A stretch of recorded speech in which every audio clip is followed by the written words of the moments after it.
তো দেখো বন্ধুরা, আজ বাজার থেকে দু রকমের মাছ নিয়ে এসছে। ছোট মাছ মিশানো আছে, এটা মিশানো ছোট মাছ নিয়ে এসছে, আর হচ্ছে এটা হচ্ছে লোকাল, একদম লোকাল রুই মাছ নিয়ে এসছে। তো তোমাদের তো দেখিয়েছিলাম যে আমাদের বাগানে ফুলকপি হয়েছে, তো ওই ফুলকপি দিয়ে এই বড় মাছটা রান্না করা হবে।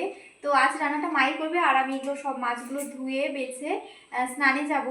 তারপর স্নান থেকে এসে তোমাদের সাথে আবার ভিডিওটা কন্টিনিউ করছি। রান্নাটা একদম কমপ্লিট হয়ে গেছে, তো চলো দেখি মার কতদূর রান্না হয়েছে।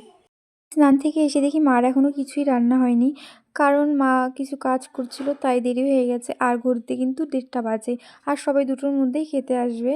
আজকে মা রান্নাটা কিন্তু উনুনেই করবে। তো অনেক দিন থেকেই ভাবছিল যে উনুনে রান্না করবে, কারণ অনেক খড়ি আছে আমাদের, শুকনো খড়ি।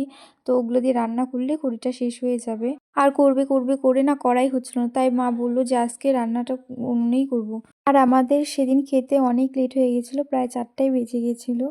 সর্দি ভাই, কি করছো তুমি এখানে? এই যে মা গাছের ফুলকপি তুলেছে, তো এই ফুলকপির যে ডাঁটিগুলো আছে, ডাঁটিগুলো যে শাকগুলো, ওগুলো দিয়ে আজকে মা বললো যে একটু পাতা বাটা হবে রসুন দিয়ে। তো তোমরা যদি খেয়ে থাকো একটু জানিও বন্ধুরা, এটা কিন্তু খুব খেতে ভালো লাগে।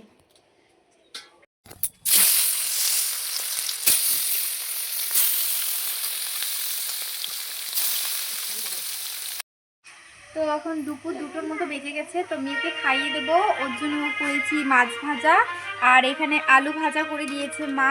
তো এটা দিয়ে খাইয়ে ওকে ঘুম পাড়িয়ে দেবো, কারণ এখন তো দুপুর হয়ে গেছে, তো এখনও ঘুমায়নি। গাছের ফুলকপির কিন্তু একটা আলাদাই টেস্ট থাকে না, যেটা আমরা বাজার থেকে কিনে আনি সেটার মধ্যে কিন্তু ওই টেস্টটা পাওয়া যায় না। মাছটাও একদম ফ্রেশ ছিল, আর মাছের ঝোলটা খেতে তো দুর্দান্ত হয়েছিল। মিষ্টি আর দিদিভাই মিলে গেছিল মিষ্টির স্কুলে, তো ওর অ্যাডমিশন ছিল, তাই গিয়েছিল। রান্না দিকে কমপ্লিট হয়ে গেছে, আর আমার মেয়েকেও কিন্তু আমি ঘুম পাড়িয়ে দিয়ে এসেছি। খাওয়া দাওয়া করি, আর তোমরা আমার ভিডিওটিতে একটি লাইক করে যাও। আর আজকের মতো ভিডিও এই পর্যন্তই। হয়েছে, ঘুম হয়ে গেছে। Good evening.